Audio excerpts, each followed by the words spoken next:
Hey guys, okay, so, Anita Blake.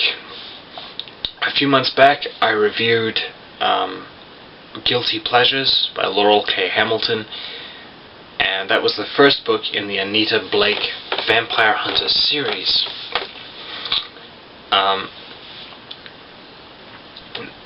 Now, that series I think is about 20-something books in, or 30-something books in right now.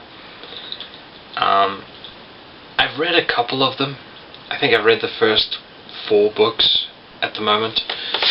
I haven't gone further than the 4th book, but that is gonna change. But, you know, let's just focus on this adventure. So, the second book in the series is called The Laughing Corpse, and basically a local millionaire comes in. Oh wait, I suppose I should explain this. Anita is a vampire executioner. So essentially vampires came out of hiding within a couple of years of the story, before the series took place, and only certain people are allowed to kill them. So there are certain rules in place about who can hunt and kill vampires, and Anita is an executioner, which means that when a vampire becomes a problem and they have to be, they bring in one of the executioners. Sometimes Anita, sometimes it's someone else, but that is Anita's part-time side hustle type thing, and her primary employment is as a necromancer in St. Louis, or is it St. Louis or St. Louis? I'm not sure. So this one, she is offered an exorbitant, a ridiculous sum of money to resurrect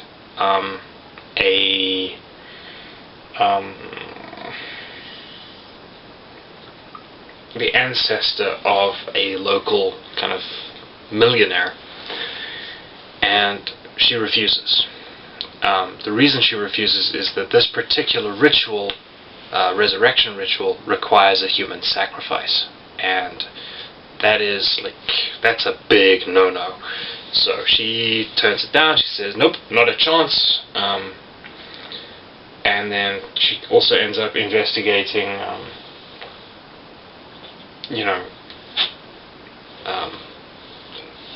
gruesome murders. Several families are really brutally killed, and she ends up investigating that, while also dealing with the most powerful vampire in the city, who keeps hitting on her.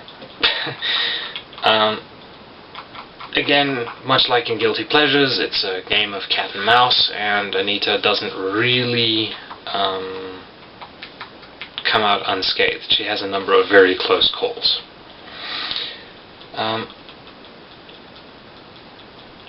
So, yeah, that's the story. And really there's nothing wrong with this book, as far as I could tell. Anita, in the first book, she was a little, for lack of a better term, bitchy. She was a little bit standoffish. She's not very friendly to people, but she had her moments. And here she is a little bit more, she's a bit more relaxed, she's a bit more chill. But she does tear her boss a new one when he brings up this millionaire's offer, and she turns it down because she has a policy of, anything that involves human sacrifice is a big no-no, and you know this, so why would you tell me about this?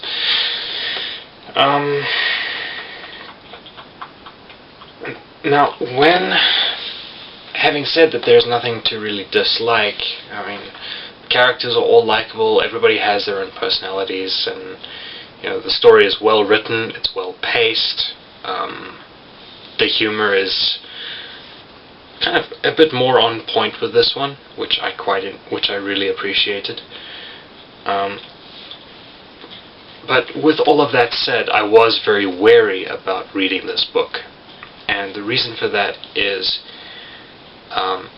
when I read the first book, and I started kind of looking into the series some more, it seems like the later books in the series kind of deviated from the kind of crime noir, detective, mystery genre and went more towards the, how can I put this politely, the more sexual side of things. Apparently Anita developed some sort of sexual powers or something, and it basically becomes erotica. So I will probably go as far into the series as I can, read as many of the books as I can, but that does kind of worry me a little bit, because generally the first book is the best, and then the second book is great, and then the third book is okay, and after kind of the third or fourth book they kind of go downhill steadily from there. That's just my kind of experience with series, long-running series in particular.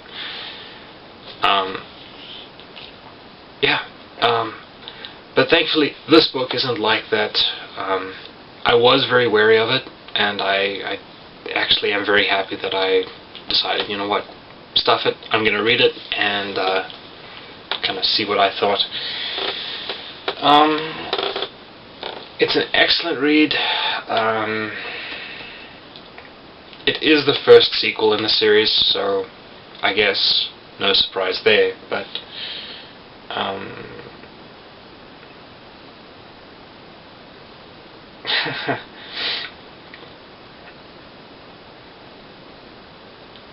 I think, just to kind of close this off, you know, I've already talked about how books kind of deteriorate in terms of quality, and I will continue the series, but to kind of close this review off, I'd like to kind of talk a little bit about a scene that kind of sold the book for me and really cemented it in memory. I can't remember the exact details of the scene, but at one point Anita pulls a .38 revolver, I think it was a revolver, yeah, 38 special, and she basically shoves it into some guy's groin and threatens to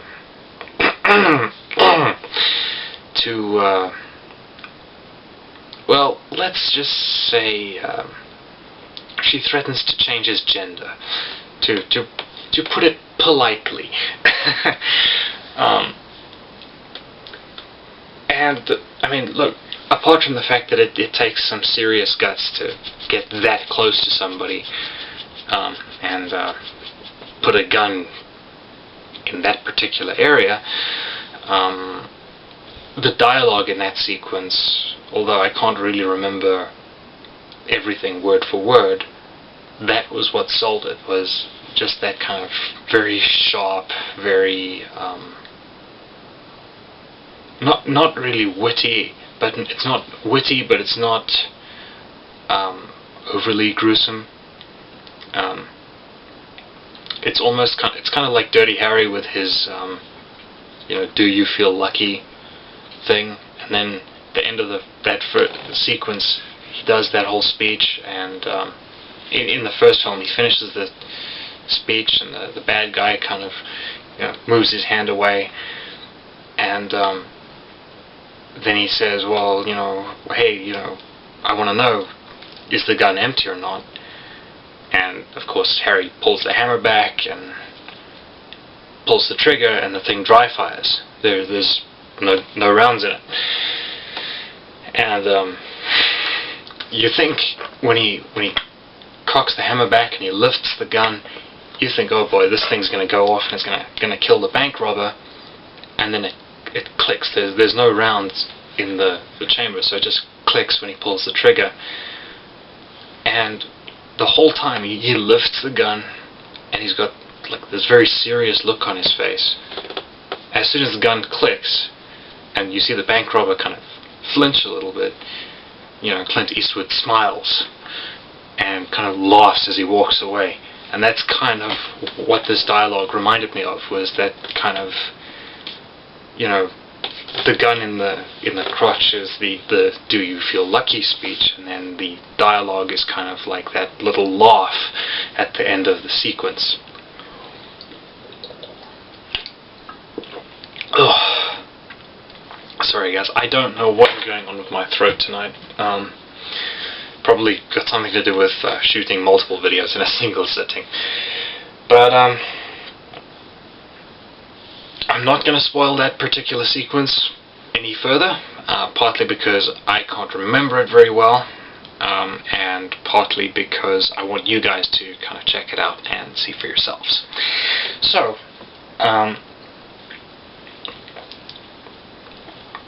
like I said, I have read up to, I believe, the 4th book in the series. Thoughts on those two, on the next 2 books coming soon. Let me know what you thought of this particular book, if you have read it. If you haven't read it, are you likely to read it? If you have read it, what did you think of it? Did you like it? Did you not like it? All that good stuff. As always, if you enjoyed the video, click that thumbs up button, leave a comment, you know, subscribe, hit the bell, you know, all that good stuff.